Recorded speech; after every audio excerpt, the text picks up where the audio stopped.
इंसानी बस्तियों के दरमियान एक ऐसी मखलूक भी मौजूद है जिसे आप देख नहीं सकते, लेकिन हज़रत मोहम्मद सल्लल्लाहु अलैहि वसल्लम ने उनकी 3 अलग अलग किस्मों और उनके रहने के ठिकानों की पूरी तफसील बयान फरमाई है, जिनमें से एक किस्म आशिक जिन की है, जो सिर्फ आपकी एक छोटी सी गफलत की वजह से आपके वजूद पर कब्जा कर सकता है। अल्लाह रब्बुल इज़्ज़त ने कुरान करीम की सूरह अल हिज्र में इरशाद फरमाया कि जिन्नात की तख्लीक आग के शोले से हुई है। सही हदीस के मुताबिक जिन्नात की 3 किस्में हैं। पहली किस्म वो जो हवा में उड़ते हैं, दूसरी किस्म वो जो सांपों और कुत्तों की शक्ल में ज़मीन पर रेंगते हैं, और तीसरी वो जो इंसानों की तरह एक जगह से दूसरी जगह हिजरत करते हैं और बस्तियों में रहते हैं। ये मखलूक गंदी जगहों, खंडहरों और बैतुल खला में रहना पसंद करती है। लेकिन सबसे खतरनाक मसला आशिक जिन का है।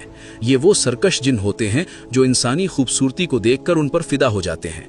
जब कोई मर्द या औरत बिना दुआ पढ़े आईने के सामने ज्यादा वक्त गुजारते हैं या बेपर्दा होकर तन्हाई में रहते हैं, तो ये जिन उनके वजूद की तरफ माइल हो जाते हैं और उनके रूहानी और जिस्मानी सुकून को बर्बाद कर देते हैं।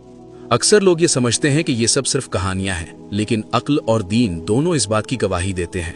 इस्लाम ने हमें बैतुल खला जाने से पहले दुआ पढ़ने और कपड़े बदलते वक्त बिस्मिल्लाह पढ़ने का हुक्म क्यों दिया? हजरत मोहम्मद सल्लल्लाहु अलैहि वसल्लम ने फरमाया कि बिस्मिल्लाह पढ़ना इंसानों की शर्मगाह और जिन्नात की आंखों के दरमियान एक पर्दा बन जाता है। आशिक जिन का मसला अक्सर तब पैदा होता है जब इंसान अपने अज़कार छोड़ देता है। लोग इसे कल्चर में जादू टोना कह देते हैं, लेकिन हकीकत में ये हमारी अपनी रूहानी हिफाजत की कमी है।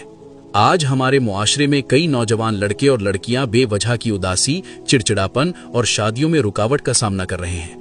कई बार मियाँ बीवी के दरमियान बिना किसी बड़ी वजह से नफरत पैदा हो जाती है, जो असल में इसी आशिक जिन की वजह से होती है, क्योंकि वो नहीं चाहता कि उसका शिकार किसी और का हो।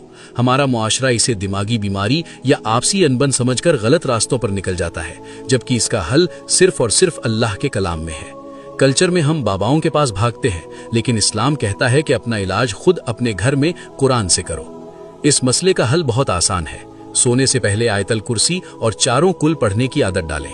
घर में सूरह बकरा की तिलावत करें, क्योंकि जिस घर में ये सूरा पढ़ी जाती है वहां से शैतान भाग जाता है। याद रखें, आप अल्लाह के जिक्र से अपनी हिफाजत की ढाल बना सकते हैं। इस पैगाम को सदका जारिया की नीयत से शेयर करें। मुमकिन है आपकी एक शेयर से किसी की रूहानी उलझन हल हो जाए और उसे सुकून मिल जाए।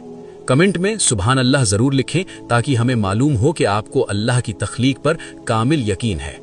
अल्लाह हमें हर शर से महफूज रखे।